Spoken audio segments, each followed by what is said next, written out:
I found out this morning at about 9:30. John brought me into the match committee room, and we just had a bit of a conversation. And unveiled the team and showed me that I was on there. So really excited, and just a whole bunch of emotions since then, really. Any whiff of chance of selection? So much. Jesus. I think I know a bit better than that. We've done this a few times, haven't we? Yeah, exactly. I sort of, my form in the NEFL's been okay over the last month, and had a few conversations with John and Reece, the defensive coach here, and Tiger and Jeremy Later, the reserves coaches, and just had a conversation that I was thereabouts, and we'd see what happens over the next few weeks. But I didn't know until this morning. Was it the day that you thought times through over the last sort of 5.5 years that it might never come? Definitely. I mean, I think I've said before that I had my sights firmly set on coming back to the AFL, and that's why I've stuck at it. That's why I've had 5 knee reconstructions, 12 operations on the knee, and been through a lot over the journey. But I always had my sights getting back in the AFL, and speak to anyone that is close to me that knows that I wouldn't have given up until that happened. But there are times that lying in a hospital bed, having 2 surgeries in a week, and more concerned about my health rather than getting back playing footy, you start to question whether it actually happened. So I'm over the moon that it's come. You are listening to the SwansCast Extra, the #1 Sydney Swans fans weekend preview podcast. With me tonight is passionate Swans fan and SwansCast regular Joshua Maher. In this week's podcast, we'll discuss Alex Johnson's amazing return to football, the team changes, Heath Grundy's time away from football, what we're looking forward to, matchups, key points, team changes, and the weekend forecast. Josh, the return of Alex Johnson, it has been an amazingly long time and an amazing journey for such an amazing young man to come back. I was pretty blue yesterday. I was reading all the stories about Dan Hanbury being up for trade, and that was just about breaking my heart. But when the Alex Johnson stuff came out, I just lost my cookies. This has got to be the feel-good story of the year for the AFL, without question. There is no story that'll be bigger than this. Oh, 100% agree. You look at Daniel Menzel, he came back from 4 knee reconstructions, and he's been playing at the high level now for the last 2 seasons. And he has played pretty good football too. So there's every chance that Alex Johnson can come back and actually solidify a spot in the team and become a reasonably good contributor once again. No, that's exactly right. And I think one of the things that kind of gets lost with the whole Alex Johnson story is that people go, he's had 5 knee reconstructions, his knee must be buggered. But it's we're talking about recurring infection, though. We're not really talking about re-breaking the ligament again. Well, he did after the first one, but the other 2 were in post-op complications. So it's actually not as damaged, I think, as people think it's going to be. So if Daniel Menzel can do it, our boy AJ can do it better. Yeah, absolutely. And look, it's an interesting game to come back into as well. The Swans are not in great form, and I guess there are potentially some questions about would he get in a team if the Swans were still contending. But either way, I don't think it matters. A lot of fans really wanted him to come back this season if he was fit. He still had to battle with injuries in the off-season, the pre-season, and early again this year. I think he was just away from football for about 6 to 8 weeks just because he was injured at the start of the season anyway. Yeah, I wasn't really across what was going on there. He talks about it a little bit in his press conference that came out with Johnny Longmire yesterday. I just got the impression that after sort of 5 years of not doing heavy physical load, that he probably had a few aches and pains and strains that came up. One of them needed a bit of surgery, but his form in the knee for the last 5 weeks has been pretty good. I've watched most of those games, and he's been right up there. If we didn't have Lear on the list a few weeks ago, I think he would have come in himself. Yeah. So his form definitely warrants it at the moment, I think. Yeah, and for those who might not know, obviously, who he is, he was one of our, star defenders in the 2012 Grand Final. He'd played less than 50 games, and this would have to be one of the longest journeys in AFL history for someone to reach 50 AFL games, and he's still, I think, 2 off after this week anyway. 2 or I think 4. It might be 4. 4, yeah. Yep. But he's certainly in the high 40s. I should actually probably check that beforehand, but look, it's been a very exciting time with the news that Alex Johnson, that was released yesterday, Wednesday morning, really, and then it's been a buzz ever since. But then the team changes came in tonight, and there have been some, some dramatic changes, you could say. First and foremost, the ends, Dan Robinson, he comes in. Kieran Jack and Jared McVeigh both returned from injury. The Jared McVeigh one is probably a bit of a surprise, given that he broke his collarbone only a couple of weeks ago. And Kieran Jack, he was kind of like nearing fitness, so he's troublesome hip, you never really know. Colin Reardon, he's out with injury. Zach Jones is suspended. Robbie Fox is admitted. But the big one that really caught everyone off was Heath Grundy is going to basically miss football indefinitely through mental health. Yep. Yeah, I don't think anyone saw that coming. Obviously, the Swans knew about it. Within about 4 minutes of the team list being announced, an article popped up on the Sydney Morning Herald website discussing it, and they were quoting some kind of an interview with John Longmire. So obviously there was a press brief already out there in preparation for the team announcements this afternoon. Yep. I think if you're going to be in a club and have issues, the Swans are the club to do it in. For a long time, we were the only club with a clinical psychologist on our payroll, I believe, while most other clubs had a sports psychologist. So, we're onto it. And hopefully, Reg takes the time he needs and gets the help he needs, and hopefully he goes around again and we see him back on the paddock next year. Yeah, absolutely. And look, he's certainly not the first player, and I don't think he's going to be the last player either to have to battle through those sort of things. Obviously, we don't know the driving factor, but a lot of things usually have to happen for someone to take time away from work in general. I'm sure a few of our listeners have experienced some sort of form of burnout, and they know that it can be quite challenging to work through, but we genuinely wish him the best and we want to see him come back soon, but when he's fit and healthy and he's ready to play. And ideally, I would hope he goes around next season. He's been a pretty good player this year, but time will tell, and if he doesn't, he doesn't. If he does, all the best. So look, I really hope he comes back sometime soon. Yep. Hang in there, Reg. We still love you. Yep, hang in there. He's been a great player and a great servant of the club. But look, it's Collingwood themselves. When you look at them, I guess they got rid of Travis Cloke, and Travis Cloke was known to have a lot of issues in his time at Collingwood, confidence and certainly some mental health issues. And then he went to obviously Western Bulldogs, and he basically just retired. I think after a year it was there. And he did cite depression, and also Tom Boyd as well. He's another player who's battled through that. It's Josh interesting Shackey but as well. Tom, exactly. Lance Franklin was arguably the highest profile one. Some Swans fans might not recall, but Mitch Morton as well. He actually retired because he dealt with severe anxiety. Oh, really? Oh, okay. Yeah, I wasn't across that. No, he had severe anxiety. There was Xavier Richards' debut. The story behind that was that Mitch Morton pulled out of the match with about 30 minutes before the match, I think it was, or the 90-minute lodgement. And then with about 10 minutes left, he said, before the game started, he said, I can play now. But obviously the teams have been lodged and he couldn't play. But he did do an interview where he said he regularly battled with anxiety. He was often sick before matches, and he really struggled to get out there for AFL matches. Yeah, it all hits everyone in different ways, doesn't it? So it does. We all struggle in different ways, and if the black dog creeps up on you, it affects everybody differently. For some people, it's a minor inconvenience, and others, it's debilitating. Would be the word I would choose to describe it. So, like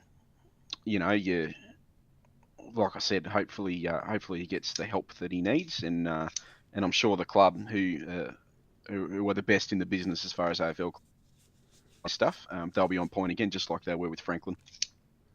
Yeah, 100% agree. And look, I think we should move into the preview of the match. Let's do it. And look, the Swans at the moment. Now, for those who don't know, they're probably wondering, where's the podcast going? Where's the blog going? Well, leading up to my trip away to America, I was working some insane hours, so literally I didn't even have time. So that was almost all of June. And then I think it was from roughly about 20th of June. I can't recall the exact dates. I probably really should because this was my holiday. But it was a bit of a blur. I left and then came back obviously about a week ago. But I've been struck down with a bit of a cold and I've been a bit sick. So here we are, finally, first podcast. We had the first article since, I think, in July in general. So we're back.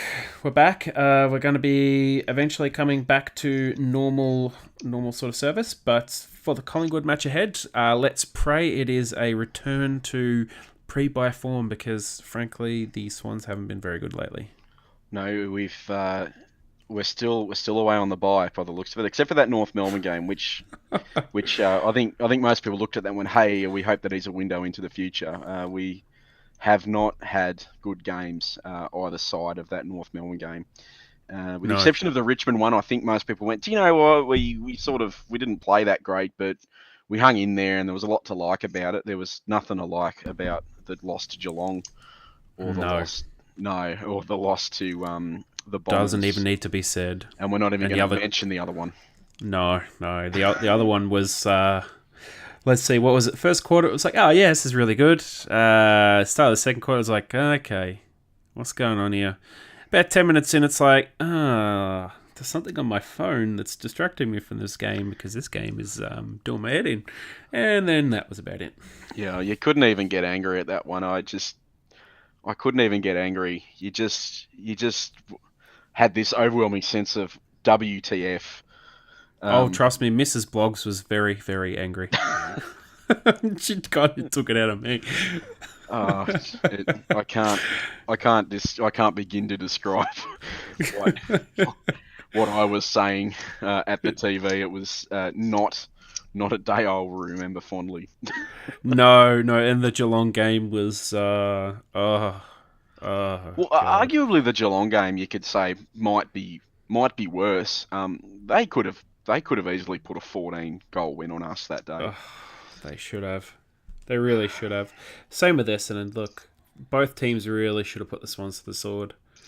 I don't even know how the Swans stayed in the top 4, let alone a top 8 after the Geelong game. That was... wow.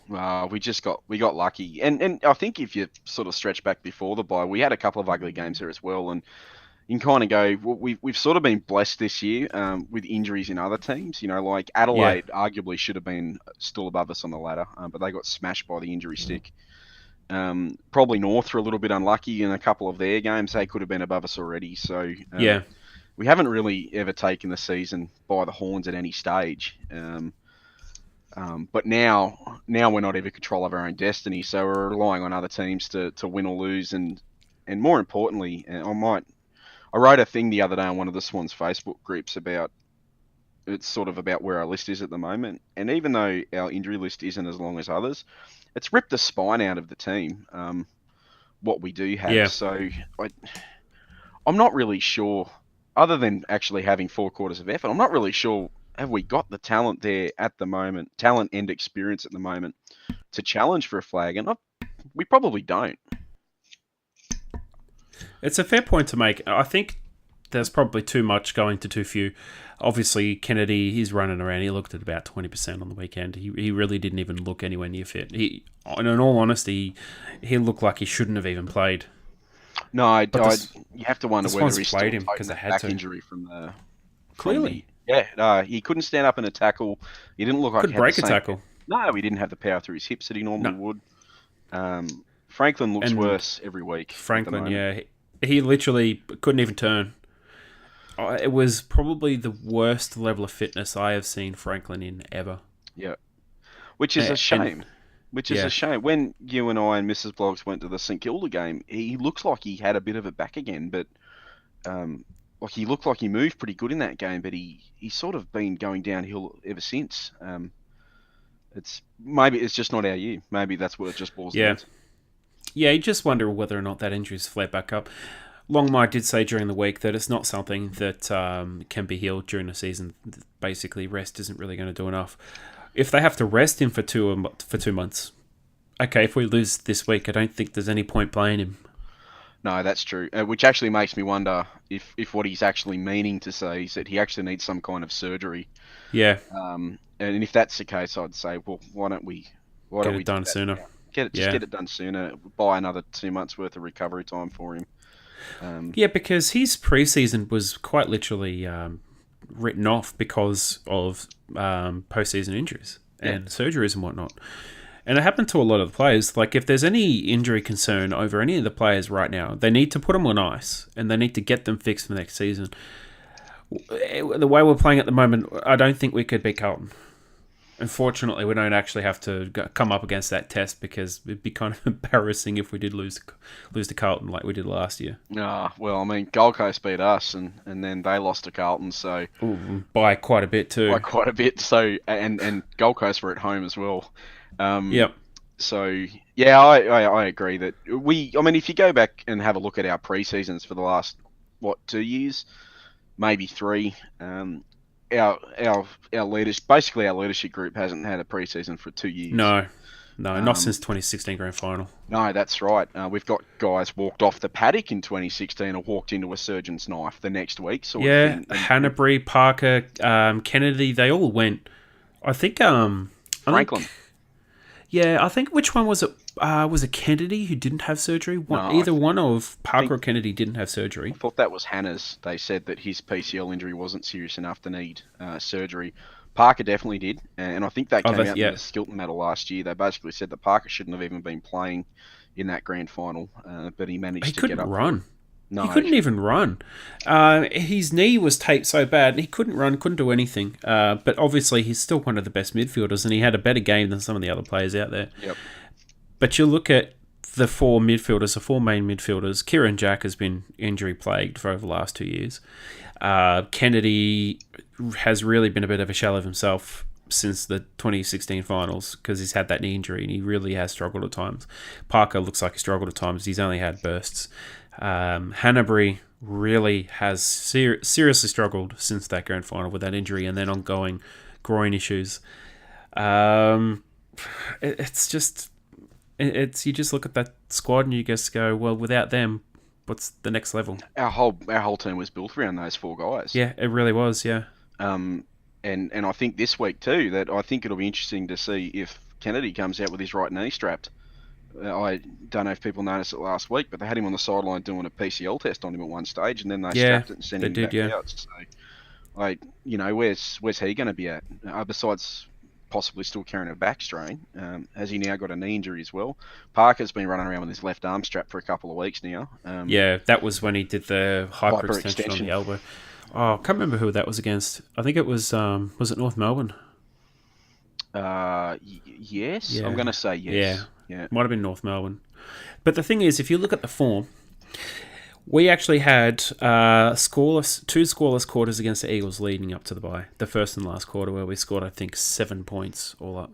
Did that cross you as a warning sign? It did. It did, but West Coast should have won that match, but they weren't good enough to win it. No, they had the opportunity to take it by the scruff of the neck and they couldn't. I tell you what, though, kudos to our back six because they put on an absolute defensive masterclass in that first quarter. Oh, yeah, they did. They did. Absolutely. They were the only reason we won that game. And to be frank, they're probably the only reason why we won half the games at one.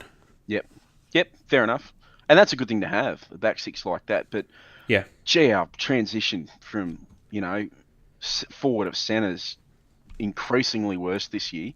Yeah. And it's been pretty much junk after the bye. I hate to say that, but it's been pretty junk after the bye. And you've seen the absolute worst of what we can do and the absolute best of what we can do in the North Melbourne games. So,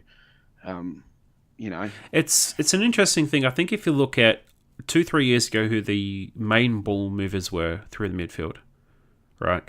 They haven't had any game time or they haven't been any good this year. Kieran Jack. Yep. Dan Hanbury. Like the last 2 years have just been like, you could just write them off. When they've both been on the field, they've both been fit and they've both been firing and they've both been playing well. Swans pretty much just ripped teams to pieces. Yep. I tell you what, I was on YouTube yesterday and went down the rabbit hole and somehow surfed into the last quarter of that first game, round 1 against Essendon in 2015. Yeah. where we were terrible for 3 quarters and then put on 40 points in the last to win it by 2 or 3 goals. That was when we knocked, I think, Parker out or something like that. Yeah, Parker got knocked out by Buddy, that's right. That's right, yeah. He got absolutely poleaxed. But Kieran Jack in that game, in that last quarter, he was absolutely phenomenal. He was everywhere. And he doesn't look anything like that at the moment. He's not even close. No, and he's only 31 years old. His body's just breaking down. It's a debilitating injury, that hip. And when you've got that hip injury, if you look at players like, you got to go to tennis, Novak Djokovic. Yep. He had a hip injury for years. It was debilitating. Federer had back issues going back 8 years ago that pretty much derailed his attempts to even get into Grand Slams or win them. Nadal has had debilitating issues. The Scottish guy from the Big Four. I can't remember his name, but everyone knows him.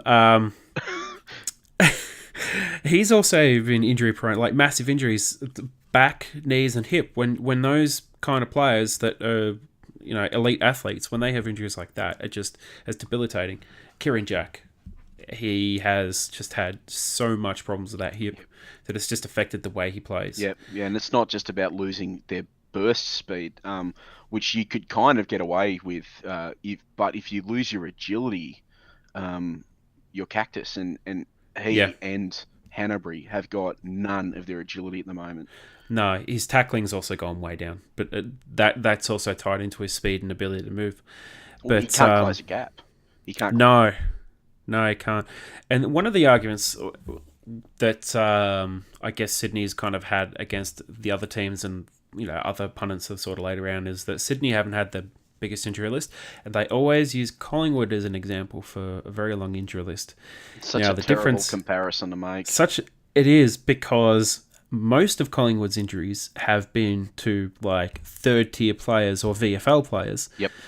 They've been to players who were probably on the fringe or were like in their bottom 6 or bottom 12. Very few have actually been to players in their like top 3, top 6, top 8. Yep. They've hardly missed Heath Grundy. He hasn't even missed a beat at all. I can't even remember half their players' names. But the players that have really mattered to them this season, they've rarely missed them. Pendlebury as well. He's gone a million miles an hour.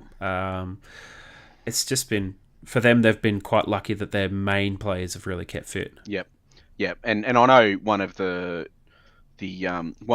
arguments that they make, or commentators make in return, is that we don't have as many injuries as they do, and when they point out people like Sam Reid and say he's only played for 3 quarters all year, so he shouldn't be a factor. Yeah. But it's, when you look at that structurally for us, it's not, losing Sam Reid isn't. It's a problem, but it's not a huge problem. Losing Sam Reid and Sam Naismith. Now, that's a problem, because and Kurt Tippett as well. And Kurt Tippett, because our only other tall is our only ruckman. So that's been destructive for our forward structure, losing 3 of our 4 talls. And the only way I think if you could make our injury list worse for the season is if you swap Hanbury's issues with Josh Kennedy. It's just we've just had the spine ripped out of our team this year. So maybe we have. Maybe it is that. Maybe the way we should be looking at it then is that we've actually done all right, considering what we've been up against, at least before the bye. Yeah. But the fight's just gone out of us now. That's how it basically, look, Heaney's playing that role that Hanbury and Jack have played, but slightly differently, and he has to. And when he was out of the side, you could see that there was a massive drop-off in midfield intensity and the ability to just get the ball spreading and to get the ball out of the contest. He is our most important player at the moment. Hands down, no question about it. There is no competition in that at all. We really need Hanbury to come back next season and be fit and firing. But look, we'll talk about the match instead of talking about bygones and times of glory. Now, obviously, the Swans are playing Collingwood on Saturday night at the SCG. They have played the last 3 fixtures against the Pies at the SCG, so this will be the 4th in a row. It is typically a very good fixture on TV to watch, and the crowd there gets pretty big, but it's certainly going to be bigger this weekend with Alex Johnson playing. Now, some stats for you. Swans have won only 2 of the last 5, and those 2 wins were at the SCG. Ouch. Now, they lost their last match by 1 point last year. That was the infamous Friday night match when the AFL had done a midweek rule interpretation change. They'd sent the memos out to the club. Collingwood read it. Most of the clubs didn't. Swans sure didn't. And the prior opportunity rule was changed from hot potato to you can actually try and get rid of the ball in a tackle. So that was one of the worst first quarters I've ever watched the Swans play. They played it like it was a wet bar of soap. Yep. Yes, they did. And I think Collingwood actually they certainly set a club record. I don't know if they set an AFL record for tackles, but I think there were about 120 or 130 tackles that match. Yeah. Yeah, to be honest, I don't remember too much of the game. I do remember the midweek rule change, which just goes part and parcel with the AFL and the absolute lack of integrity for maintaining their rules during the season. But to be honest, the only thing I remember from that game is that we lost. I felt that we should have probably won it. Yeah. Had a few 50-50 calls didn't go our way. I'll just leave it like that. No, but we could have actually lost that match in the third quarter as well if it wasn't for one particular defender who is currently in an absurd vein of form, which is, I guess you could say, quite familiar to Swan supporters because he's done it before in 2016. And that would be the one and only Josh. You'll have to remind me. What's his name tall. again? He's tall. He's Sudanese. Like the 2 first names? Or is it 2 last names? Two of the same. The man of the hour. He... what more can you say about the bloke? He's just phenomenal at the moment. People thought he was good in 2016. He's even better at the moment. I think cult status. Cult status. He's a cult hero for us, and I can't wait to see who he tears apart this weekend. I reckon he's if he absolutely goes gangbusters in the next month, he's even a chance to make All-Australian after half a season. Gee, I don't know. Who would you take? Would you take Jeremy Howe or Leah? I know who I'd take. Howe takes great marks, great spectacular marks, but he's not much of a defender. I know who I'd take, but they've got this silly idea where you can't make All-Australian if you miss too many games, though. So, and we'll see if they live by it. We'll see if they've got the fortitude to not include that little blonde-headed narky dude from Hawthorn because he's missed 2 with suspension and 6 with a broken hand. So we'll see whether they live up to their own argument. Yep, exactly. But I reckon I'll try and slip him in because he's a Hawthorn player. I think you're right. Yeah, but watch this space. Yeah, that's a very good point because he's definitely a prick. Start the campaign now. Aaliyah for All Australian 2019. Yep. Get it done. Oh, look, this is another great opportunity in my mind for him to really just go to the next level and show what he can really do because he's going to be the second linchpin in defence. There's no question about that. And he's going to be on Cox, who is a lot taller and a lot bigger than him. So, yeah, it's just going to be really interesting to see what he can do. But look, matchups. So I've picked out 3. You've picked out 3. So I'm going to go my first matchup. It's an interesting one because Collingwood doesn't really have a traditional forward line. They don't have a tall... They got Cox, obviously, but they don't have the 1 and the 2 tall marking forwards. It's a smaller kind of Richmond-like forward line where there's a lot of moving medium and smaller size players. So I've actually gone for Aaliyah to pick up Varco at the start of the game. And to look, Varco and Aaliyah's certainly got the athleticism to pick him up and go with him. And I think he can really punish him going back the other way because Varco isn't the greatest defensive forward. So I think Aaliyah can really get on top of him. Yep, fair enough. Now, who is your first matchup, Josh? Oh, I've actually sort of struggled with this. I think you got to put someone on Mason Cox, and at the moment I'm going to say you're going to put Rampy on Mason Cox, but that's going to have to almost certainly get changed up at some time during the Yeah. game.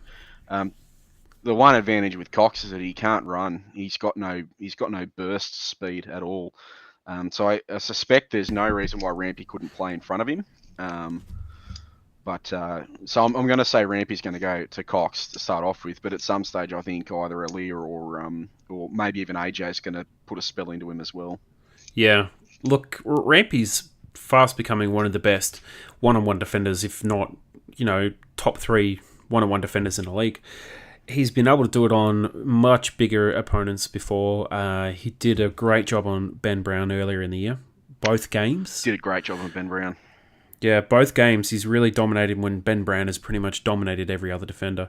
He's had his number on the lead. He's certainly had his number in marking contest, despite the fact he gives away 12, 14 centimeters, something silly like that. Yeah, I think I've got a sneaking suspicion that since his have you had a coffee with Gil comment, I think he's actually been looked at a little bit harder by the officials at the moment. I've just noticed a couple of times when you get the umpire's mic feed come over the TV, that he's been getting warned a little bit about some of the things he's saying. So I just think that maybe they're paying a little bit more attention to him at the moment than normally would have. No, that's true. Now, for my next matchup, I've gone Hewitt on Pendlebury.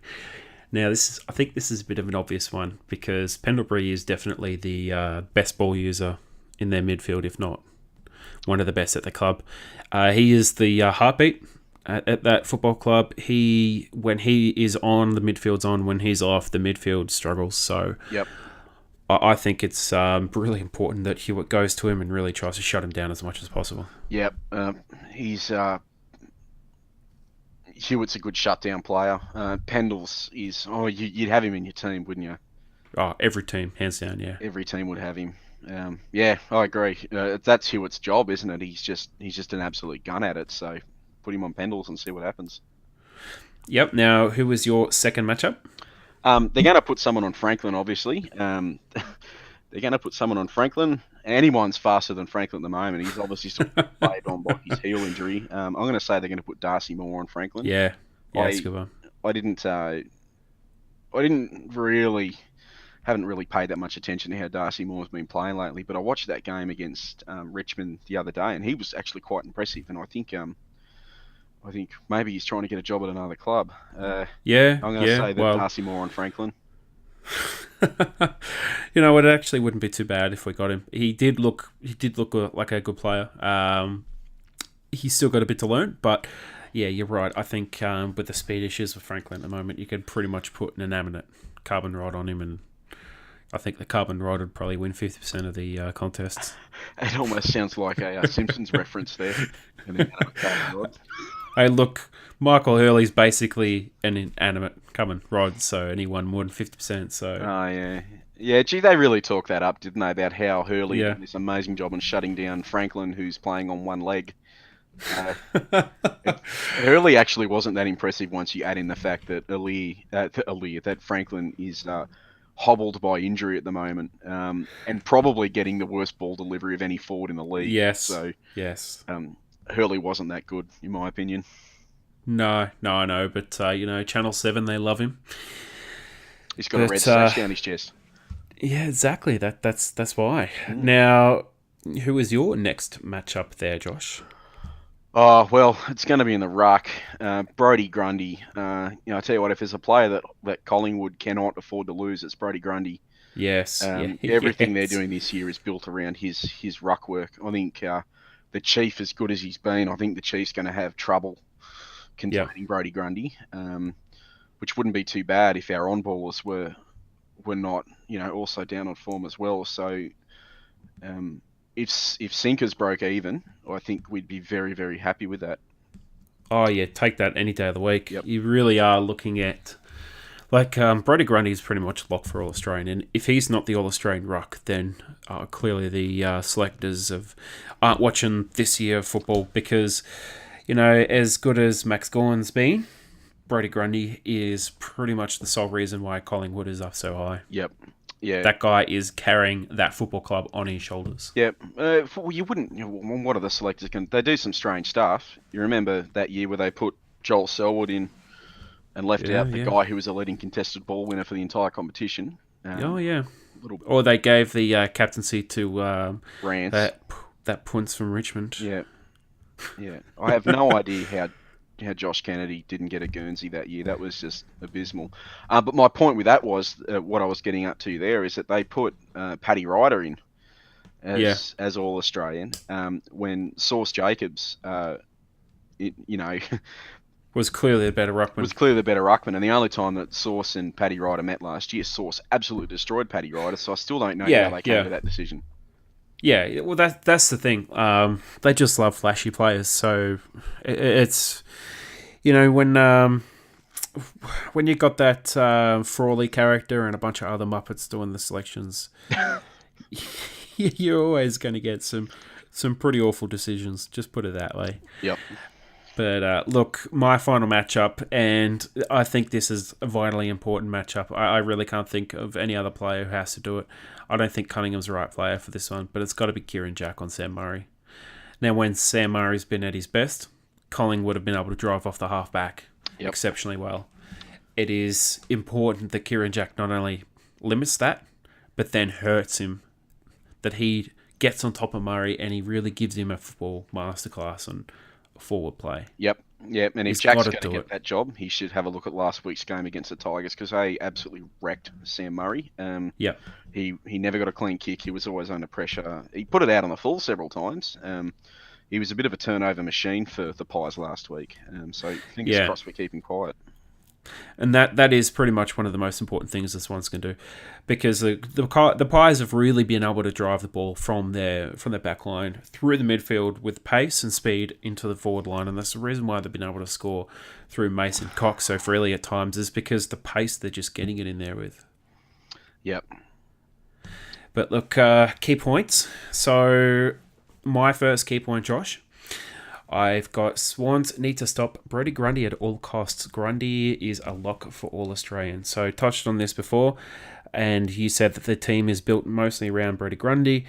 100% true. And if anyone's watched any of the Collingwood games where they have dominated, you just see Grundy is like Nick Nat on steroids. He's up for the ruck contest. If he doesn't get the hit, he's down on the ground instantly, tackling the ball, tackling the player, and he even feeds it out. Gets the receive from the handball and even goes inside 50. He does it all. He does it. What Nick Nat does. He wins his own clearances constantly. What Nick Nat does and what people love about Nick Nat, Brodie Grundy does it even better. He is arguably the best ruckman in the game. Yep. Yeah, I agree with that. Really underappreciated at the moment. Max Gawn's a unit, but I'd have Brodie Grundy over Max Gawn. Yeah. If I had a choice between the two. 100%. I mean, you'd take them both if you could. Yeah, you would. Yeah, Grundy for sure. Except you wouldn't play Max Gawn down in the 50 because he can't kick. No. Geelong would love him having a shot off the siren every week if they could. Yeah, for sure. But, so, what is your first key point, Joshua? Oh, well, it's probably the same key point I've been stuck on all year, and that's our transition from our midfield into our forward 50. We got to start lowering our eyes. It just, I don't know why we're stuck in this rut at the moment where it's just kicks long to contest. But if we're going to have any chance of winning this game, they can't bomb it anymore. They have to lower their eyes and need to find shorter targets. It's that simple. We've got no scoring power, and it's largely because of that. Well, if you look at the losses in particular, I think there was one loss we had 9 scores. Yeah.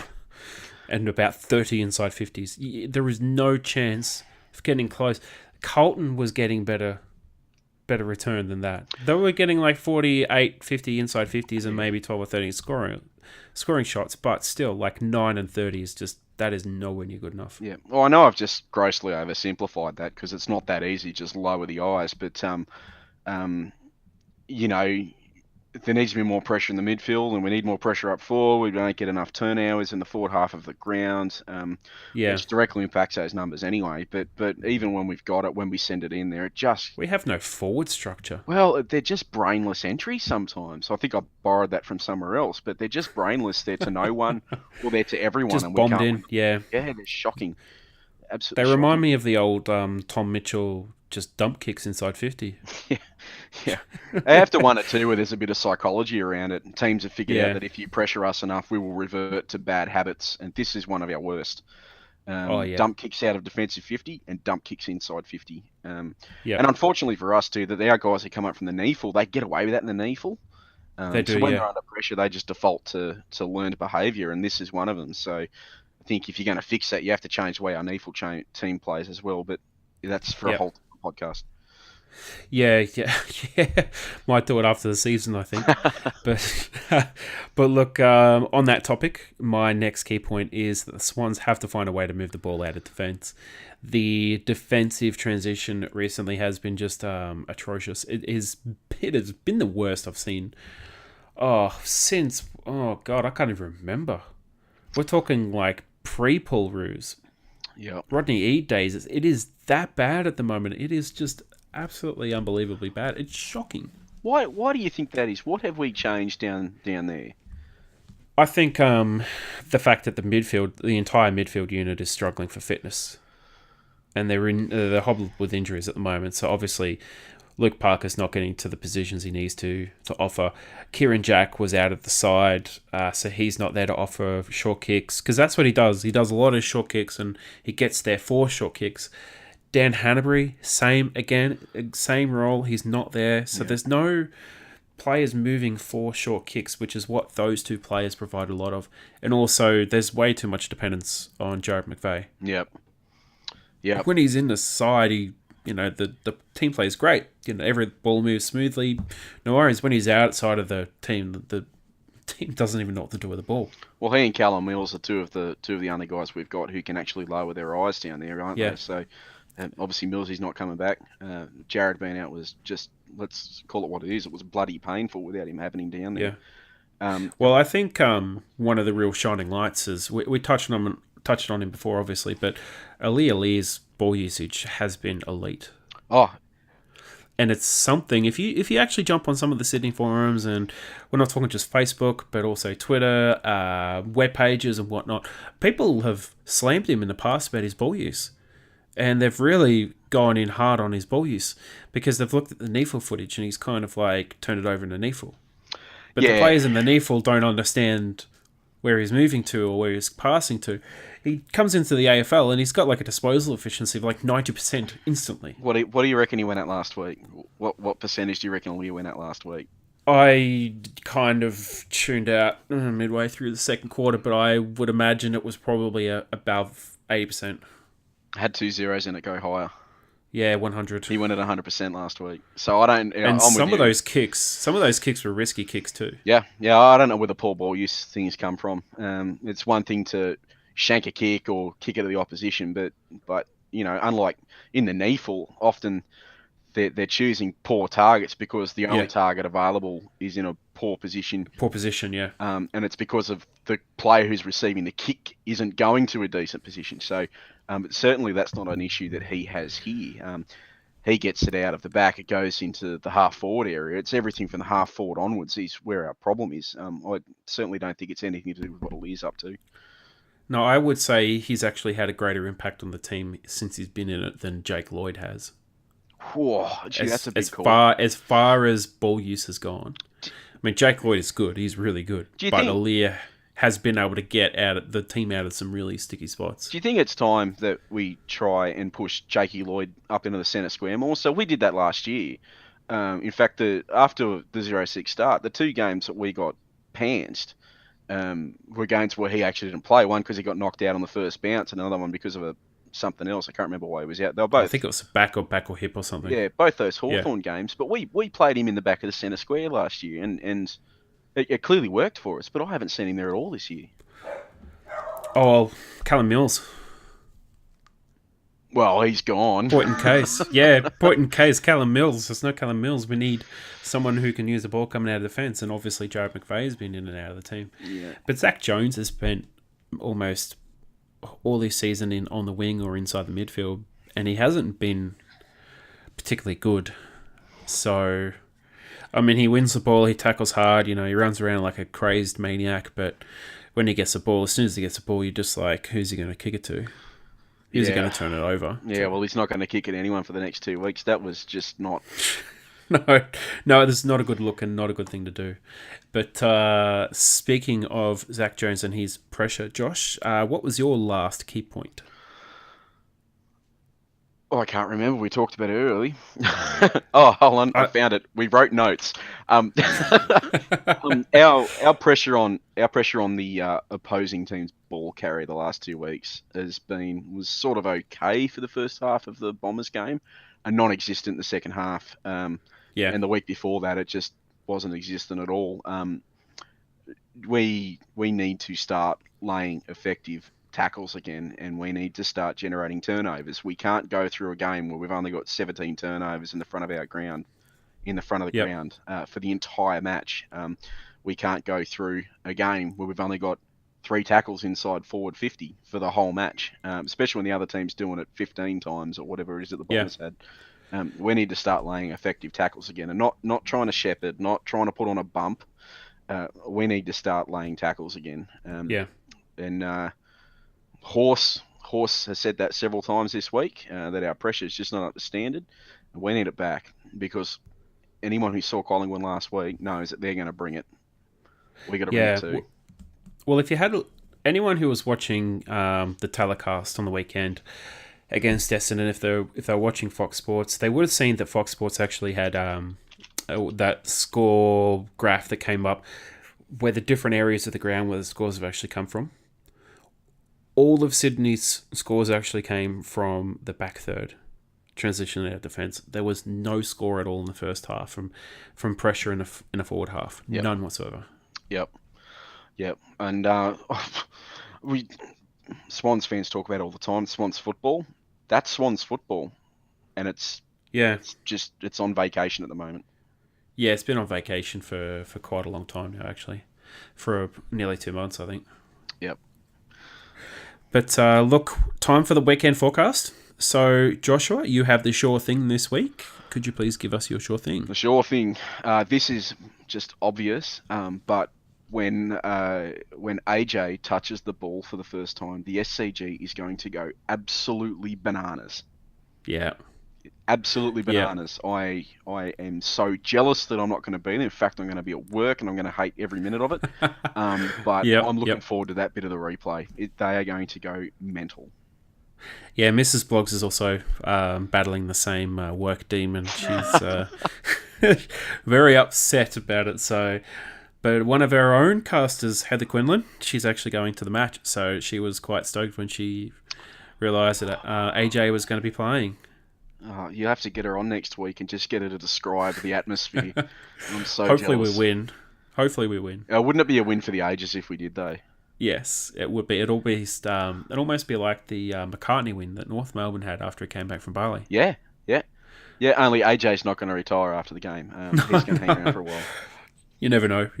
But look, the most at stake for this week, Kieran Jack and Jared McVeigh. The reason being, they're rushing them back from injury. The worst thing that could possibly happen is they re-injure or get another injury. Yep. And that's literally, I would say for either or both, if they get another injury, that's it. They'll be retired, and it won't be a good retirement either. There's no retirement like an injury retirement. And the Swan season will just, that's it. That's all she wrote. I don't know too much about Jack, but gee, Maher coming back so early is a bit of a worry to me. Hopefully he gets through. Yeah, well, I mean, collarbones usually can come back from 2 to 3 weeks after, but yeah, it just depends whether or not the bone's actually set properly and if it's sticky enough and strong enough. Yeah. So time will tell. What kind of plate they put in there? Sometimes they put the plate in and it's not actually, they refracture it at one of the end of the plate rather than where the original fracture actually was. Yeah, exactly. All he needs is one heavy bump, one hard tackle, and crunch. There goes your shoulder. Yep. Now, you have the doomsday scenario this week, Josh. Yep. What is your doomsday scenario? So, again, this is going to be pretty obvious, but and I'll admit now that we're going to struggle to manage to get back inside the 8. But if we get even so much as a light muscle strain to either Heaney or Parker, our year is done. Yeah. Anything, a calf strain, that'll be 3 weeks. That'll be season Yep. over for these boys. So any kind of minor injury to either of those two players is going to be a problem. Massive Yeah, problem. agreed. Look, the Swans, if the Swans lose this week, I'd pretty much go as far as saying it's like, that's it. Because our percentage is so much worse than the teams around us. It's ridiculous. Yep. The teams below us have equal or better. And they're in much better form. So it's a very dangerous position to be. And if we have any more injuries, forget it. Yep. It won't be season over. Like, there's still things we can get out of the remaining month of football. But a loss, in my opinion, pretty much guarantees that we're not going to make finals. Yeah. Some would say we're guaranteed to not make finals now. But yeah, we're it's still a rotten month coming up. It is. I mean, you can still look at the positives and go, if we win all 4, we're still only a game outside the top 4 now anyway, so you never know. But the realist inside me says our form has been quite terrible for an extended period of time. It's not likely. The optimist says, I'd love the Swans to turn it around and make the top 4 or just make the finals. It'll be great to have another Swans final game. Yep. Yeah, it would. For a couple of reasons too, that you want your kids to get exposed to that. You don't want to be like a Melbourne. If the Demons are going to make it this year, and they're not going to know what hit them, they might get bundled out in the first round. And we might get bundled out in the first round too if you make it. But at least you can point back at that to, your Ronks and your Haywoods and go and say, well, that's what it's going to be like, and that's why you want to get there. Yeah, exactly. But I'll tell you what, even if we don't make finals, we've still got something to get out of this. We've got 4 weeks of game time. We're getting to Jordan Dawson. Let's face it, Jordan Dawson had a crook shoulder earlier this year. He probably would have played since like round 3. Yeah. He would have actually cemented his place, and he would have actually taken a lot of the midfield role and pressure off Kennedy. They might have even been able to rest Kennedy if Dawson wasn't injured in the preseason. Yep. Dawson, Johnson, Hanbury, Heaney, Yep. Parker, McVeigh, Hanbury. Shall I continue? Florent, McCartan, Hayward, all these guys. Yeah. On and about so much about Heaney because he's been around for a while. But just too many injuries. Yeah, way too many injuries. There's 4 weeks. There's 4 weeks of senior football that we can get into our kids, and so it's not wasted time. Yeah, but agreed. I'd certainly like to go for 5 weeks or 6. Yeah. I'm just happy that some of the really good younger prospects are getting their time too. But look, that's it for this week's episode. So, Josh, thank you so much for coming on. Too easy. It's been great having you on once again. And look, for everyone, you already know the spiel. We are on Twitter, Instagram, and Facebook using the tag The Swans Blog. You can always get in contact with us during the week and the weekend using the hashtags SwansCast and SwansCast Extra. Now, we will be back on the weekend to record our, post-mortem. Hopefully it's a win. So it'll be a celebration. If it's a loss, it'll be a very short episode. But look, tune in. We'll be back. Thank you so much for listening. And that's it. Go Swans. Go Swannies.